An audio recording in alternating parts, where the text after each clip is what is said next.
মানব কল্যাণ charitable ফাউন্ডেশনের পক্ষ থেকে একটা ব্লাড ডোনেশন ক্যাম্প করেছি। সেই কারণে আমাদের অতিথিরা এসছে, যে কারণে ব্লাড চলছে সবারই, আমাদের পরিচালনা করছে সব। এখন এই যে আমাদের এখানে ডক্টর মুক্ত সব আছে।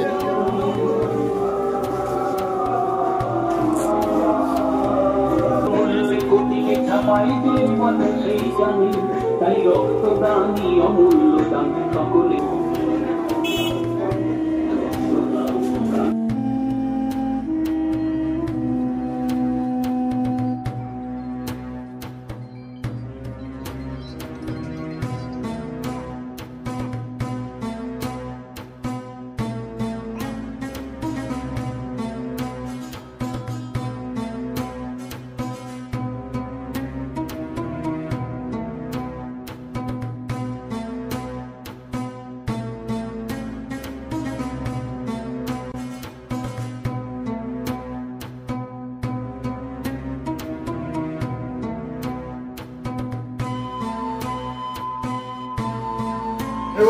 বলছি, আপনার ব্লাড ডোনেট করতে ভয় কেমন লাগলো আপনাকে?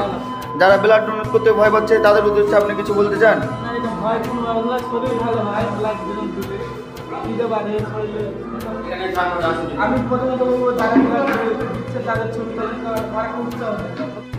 দাদা, আপনার কেমন লাগছে ব্লাড ডোনেট করতে? ভয় লাগছে কোনো রকম? যারা ব্লাড ডোনেট করতে ভয় পাচ্ছে তাদের উদ্দেশ্যে আপনি কিছু বলতে চান?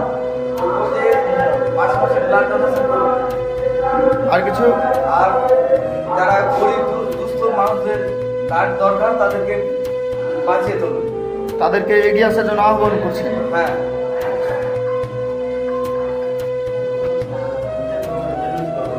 হাত হাত হাত হাত তুলে করে দিন।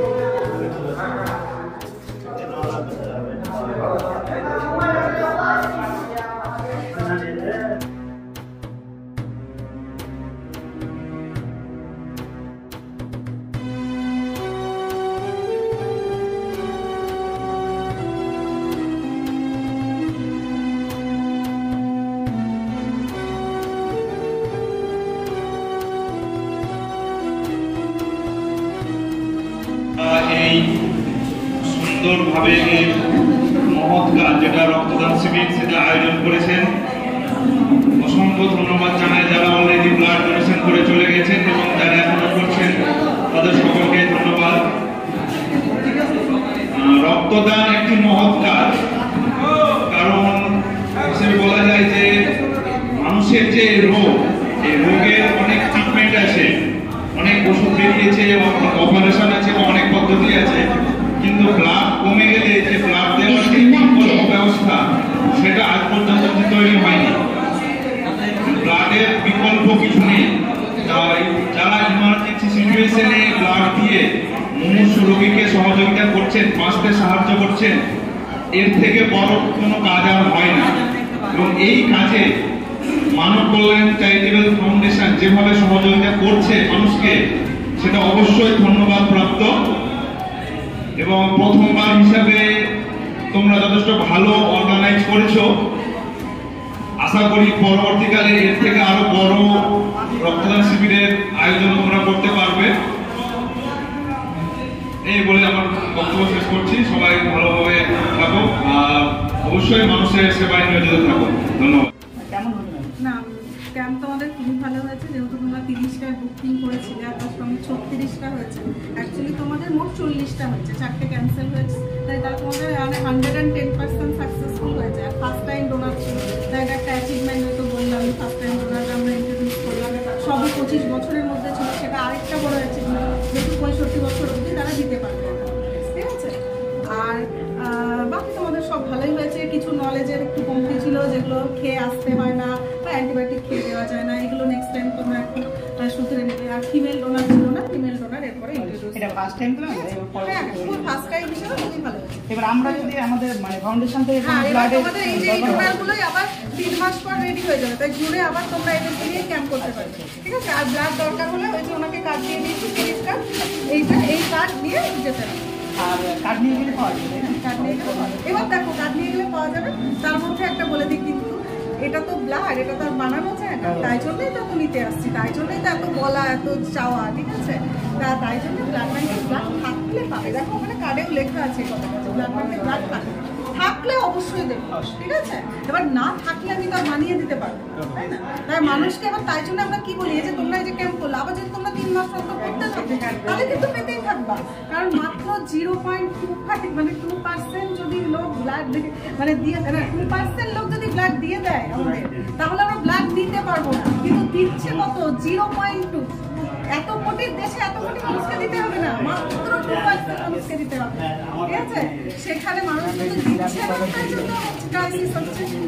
আমরাও দিতে চাই না, আমরা একটা মানুষের জীবন বাঁচিয়ে ব্লাড কেন দিব? এরকম কখনো দেবো না যে আমাদের ব্লাড আছে কিন্তু দেবো না, এরকম কিন্তু কখনোই হয় না। হ্যাঁ, কারণ আমরাও আছি, আমাদেরও মানবিকতা আছে, আমরাও আছি, কাজটা করছি দিনরাত। আমরাও জানি যে মানুষের জীবনের জন্য তোমাদের থেকে বেশি জানি যে কতটা প্রয়োজন। ম্যাম যেটা বললো যে আমাদেরকে ব্লাড যথাসময় নেওয়ার জন্য আগে ব্লাড দিতে হবে, আর অ্যাভেলেবল থাকলে আমরা পাবো। তাই আমাদেরকে প্রথমেই রিস্ক আছে, ব্লাড দিলে কিন্তু 1% রিস্ক নেই, একদম ব্লাড দিলে কিন্তু রিস্ক আছে। কারণ তোমার না, ওটা অন্য মানুষের জিনিস তুমি নিচ্ছ, ওটা কিন্তু ড্রাগ হয়ে যাচ্ছে, এটা কিন্তু একটা মেডিসিন হয়ে গেল এবার তোমার ব্লাড থেকে যখন শরীর থেকে বেরিয়ে গেল, ঠিক আছে? তাই এই মেডিসিন দিলে কোনো সাইড এফেক্ট থাকে না, এরও সাইড এফেক্ট আছে, কিন্তু তুমিও দিলে কোনো সাইড এফেক্ট নেই, ঠিক আছে? দান করলে এটা দান, অর্থাৎ রক্ত দান করলে আমাদের শরীরের অনেক অনেক উপকার হবে, অনেক উপকার। বিভিন্ন ধরনের ক্যান্সার থেকে উপকার পাবে, ব্লাড প্রেশার কমবে, ইভেন সব থেকে এখন যেটা হচ্ছে হার্ট অ্যাটাকের রেট অনেক কমবে। হ্যাঁ, আমেরিকান হার্ট অ্যাসোসিয়েশন বলছে 80% হার্ট অ্যাটাকের রেট কমে যাবে। এবার আমাদের দেশে যেহেতু আমাদের ফাইন্যান্সিয়াল সেই মেডিকেলি সেই নয়, তাই এই প্রচারগুলো করা হয় না। এই প্রচারগুলো তোমরা করবে, হ্যাঁ, তোমাদের মাধ্যমে তোমরা করবে যে আমাদের ভালো লাগলো। আর দিলে সবথেকে স্ট্রেস কমে, যেহেতু এই ব্লাডটা, এই যে তুমি ব্লাডটা দিয়ে দিলে, হ্যাঁ, এটা সেলফলেস কেন বলি? কারণ তুমি যে ব্লাডটা দিলে, এই ব্লাডটা তুমি জানো না কিন্তু কাকে দিয়েছো, কার গায়ে যাবে, ঠিক আছে? তাই অন্য কোনো দান আমরা যখন করি আমরা কিন্তু দেখতে পাচ্ছি সেই লোকটাকে, হ্যাঁ, তাই এটা নিঃস্বার্থ, এটা কোনো কেউ জানোই না যে কার কাছে গেল। সবথেকে বড় উপকার হচ্ছে অন্য কোনো কি থাকে যে আচ্ছা আমি একে উপকার করেছি, হ্যাঁ, তাই সেইটার জন্য এটাকে সেলফলেস বলে। এটা সবথেকে বড় দান, যেহেতু আমি জানছি না আমি তাকে দিয়েছি, এমন একটা সংগঠন তরঙ্গ ইতিহাস ট্রাস্টের পক্ষ থেকে রক্তিম অভিনন্দন এবং সীমাহীন ভালোবাসা জানাচ্ছি। মানব কল্যাণ চ্যারিটেবল ফাউন্ডেশনের উদ্যোগে যে জীবনদায়ী কর্মসূচি স্বেচ্ছায় রক্তদান শিবির, এই আয়োজন তাদের মূলত প্রথম, আর এই প্রথমবারই আমরা অনেক তাদের শুভেচ্ছা জানাই এবং শুভেচ্ছা জানানোর জন্য আমরা এসেছি যে মানবিক উদ্যোগ, মানবিক কাজ, মানবিক কর্মসূচি গ্রহণ করার জন্য। এই রক্তদান পৃথিবীর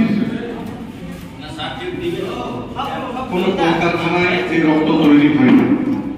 রক্ত তৈরির বিকল্প বা কৃত্রিম উপায়ে আবিষ্কার হয় না। রক্ত তৈরির কারখানা আগামী দিনেও তৈরি হবে। রক্ত তৈরি হয় একমাত্র মানুষের শরীরে, মানব দেহে। আমরা পৃথিবীর সর্বশ্রেষ্ঠ জাতি মানুষ। মানুষের জন্য, মানুষের প্রতি আমাদের দায়বদ্ধতা অনেক, আমাদের দায়িত্ব অনেক। আর এই রক্তদান হলো হৃদয়ের দান। এই রক্তদান একদম হৃদয় থেকে করতে হবে। রক্তদান হলো পৃথিবীর সর্বশ্রেষ্ঠ ইবাদত। আপনি যদি সুস্থ থেকে আপনার শরীরের কোনো কিছু, কোনো অংশ দান করে যদি একজন মানুষের জীবন বাঁচাতে পারে, তাহলে এর চাইতে পৃথিবীতে বড় দান আর কিছু হতে পারে না। এই রক্ত পৃথিবীর প্রথম সারির ঔষধ, যেটা ওষুধের দোকানে যেমন কিনে পাওয়া যায় না। এই রক্ত মানুষকে দান করে মানুষকে বাঁচাতে হয়। এই ঔষধ তৈরির কারখানা নেই। আর আপনার রক্তের প্রয়োজনে যদি কোনো পশুর রক্ত দিয়েও কিন্তু মানুষকে বাঁচানো যাবে না। তাহলে মানুষ হিসেবে মানুষের প্রতি আমাদের দায়বদ্ধতা অনেক, যে মানুষকে বাঁচানোর জন্যই আমাদেরকে রক্তদান করতেই হবে। আর আমরা যদি রক্তদান না করি তাহলে পৃথিবীর কোনো প্রাণী রক্তদান করে মানুষকে বাঁচাতে পারবে না। তাহলে নিশ্চিত করতে হবে যে আমাদেরকে রক্তদান করতে হবে। আমরা যদি রক্তদান না করি নাহলে কিন্তু আমরা কেউ কোনো মানুষই শরীরের মধ্যে রক্ত জমিয়ে রাখতে পারবো না। রক্ত একটা নির্দিষ্ট সময় পর 120 দিন পর রক্ত এমনি শরীরের মধ্যে নষ্ট হয়ে যায় আমাদের অজান্তে, কখনো ঘামের মাধ্যমে, কখনো মলদার দিয়ে, কখনো পেচ্ছাবের মাধ্যমে রক্ত নষ্ট হয়ে যায়, যেটা আমরা জানতে পারি না। তাহলে আমাদের অজান্তেই শরীরের মধ্যে রক্ত নষ্ট না করে এই রক্ত যদি আমরা দান করি, তাহলে আমরা পৃথিবীর যে কোনো মানুষকে একজনকে বাঁচাতে পারবো। আমরা রক্তদান করলাম মানে যে শুধুমাত্র বলো ইসলামপুর টিকটিকি পাড়ার মানুষ বাঁচবে, এটা কিন্তু না। ব্লাড ব্যাংকে রক্ত যাবে, এই রক্ত ওই হসপিটালে এক মুমূর্ষু রোগী, সে হিন্দু হতে পারে, মুসলিম হতে পারে, খ্রিস্টান হতে পারে, জৈন হতে পারে, যে কোনো ধর্মের হতে পারে, তার শরীরে সঞ্চালন করে তাকে বাঁচানো যাবে। তাহলে আমরা যদি এখানে রক্ত দান করি, তাহলে প্রথম লাভ হলো যে আমি একজন পৃথিবীর মানুষকে বাঁচাতে পারলাম। তাহলে আমি একটু আগে বলছিলাম যে রক্তদান হলো পৃথিবীর সর্বশ্রেষ্ঠ ইবাদত। আমার শরীরের কোনো অংশ, কোনো জিনিস আমি সুস্থ থেকে যদি কাউকে দান করে বাঁচাতে পারি, তাহলে সমগ্র মানব জাতিকে বাঁচানোর সমান আমার এই দান। এতগুলো নেকি করব। তাহলে আমি যদি একজনকে বাঁচাই, তাহলে সমগ্র মানব জাতিকে বাঁচানোর সমান, সমগ্র মানুষকে বাঁচানোর সমান কিন্তু দেখি আল্লাহ আমার জন্য লিখে রাখবে। তাহলে আমাদেরকে নিশ্চিত করতে হবে যে রক্তদান করবো, এবং অনেক আমি আল্লাহ আমার জন্য কুন্ডি দান করবেন, লিখে দিবেন। এটা আমাদেরকে নিশ্চিত যে শরীরের মধ্যে আমরা রক্ত নষ্ট করব। তাহলে আমরা আমাদের লক্ষ্য উদ্দেশ্য হবে যে আমি যে রক্তটা দান করছি, সেই রক্তটা যেন নিরাপদ রক্ত হয়। আমি কোনো রোগীকে রক্ত দান করবো, তাহলে তাকে নিরাপদ রক্ত দান করতে হবে। এবার আমি যদি রক্ত দান করলাম, আমার শরীরে অজান্তে আমার শরীরের মধ্যে কোনো বাসা বাঁধতে হবে, যেটা আমরা হয়তো জানি। আমরা রক্ত পরীক্ষা করাই কখন? আমরা অসুস্থ হয়ে গেছি, আমরা শয্যাশায়ী, হসপিটালে আমরা ভর্তি হলাম, আমার পরিবার আমাদের হসপিটালে ভর্তি করলো, ডাক্তার লিখে দিল যে এই রোগে আপনার রক্ত পরীক্ষা করতে হবে। এমন একটা সময় আমি রক্তটা পরীক্ষা করতে গেলাম, গিয়ে দেখলাম যে আমার আর সেই সময় নেই, আমি লাস্ট স্টেজে চলে এসেছি। তাহলে আমি রক্তদান করলাম, যখন আমি জানতে পারলাম যে আমি রক্তদান করেছি, আমার বাড়িতে আমার অজান্তেই কোনো মারণ রোগ বাসা বেঁধেছে। তাহলে আমি যদি শিবিরে দান করি, তাহলে কিন্তু এটা জানতে পারবো। আর যদি আমি কোনো রোগীকে বাঁচাতে গেলাম, বাঁচাতে গিয়ে আমার অজান্তে কোনো রোগ আমার শরীরে বাঁচা বেঁধেছে, আর এই রক্তটা আমি তার শরীরে দান করে চালিয়ে দিলাম। তার কারণ আমার শরীরে যে রোগটা আছে, সেই রোগটা কিন্তু তার শরীরে চলে যেতে পারে। তাহলে আমি একজনকে বাঁচাতে গিয়ে তাকে আবার মেরে ফেলার এটা পরিবর্তন। তাহলে আমাদেরকে নিশ্চিত করতে হবে যে আমরা শিবিরে রক্তদান, এই শিবিরে রক্তদান করলে আমাদের লাভ।